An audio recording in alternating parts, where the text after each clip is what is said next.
the best ways to say thank you with our lives is to do all we can to shape ourselves into Jesus' followers, disciples.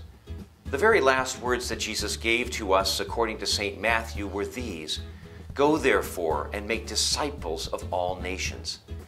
Accepting Christ in a simple prayer or being baptized in a tank of water is just the beginning. Our big job is what happens next, actively moving forward in our faith. And it's not easy.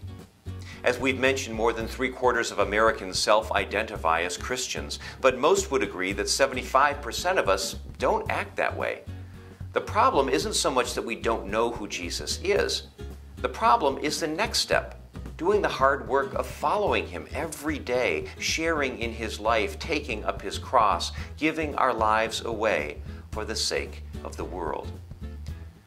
Episcopalians approach discipleship in a number of different ways: by studying the scriptures, taking classes, volunteering at homeless shelters, going to peace rallies, starting schools, and visiting hospitals, just to name a few.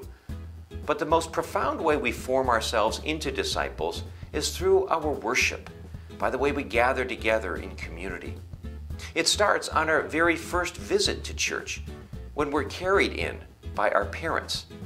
Episcopalians baptize babies.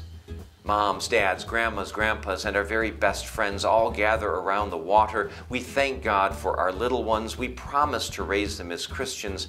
And in front of the entire community, we seal and mark our little ones as God's own forever. We also mark the other important moments of our lives at church: our weddings, our funerals, and a whole lot of special moments in between.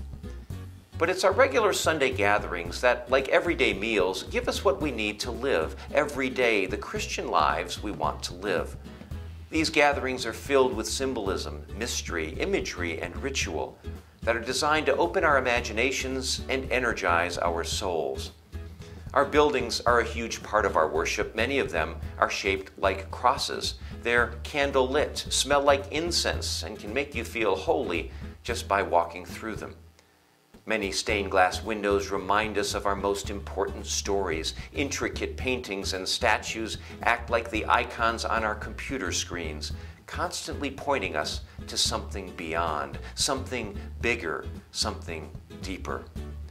Gold, marble, brass, and intricate old woodworking decorate many of our churches. A lot of people worked really hard on these places, offering up their talents to the glory of God and reminding us that we need to do the same thing.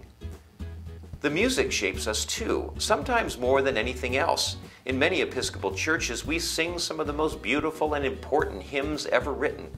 Bach, Handel, Wesley, and Watts. These classic hymns help us say thanks in the most beautiful and meaningful ways we can. They're songs Christians have been singing for centuries, and every time we sing them, we're joining an endless chorus of praise, hooking up with those who have gone before us and opening our eyes and imaginations to what heaven might be like. Most every custom, every practice, every ceremony is intended to open our hearts and minds to the vastness of God's love. There's no way to get it all at once. We can spend lifetimes thinking about the wonders of these rituals. And along the way, they do their job of molding and forming and sculpting and melding us into the people we want to be, and help Jesus followers move further along the path of our most noble mission, shaping disciples.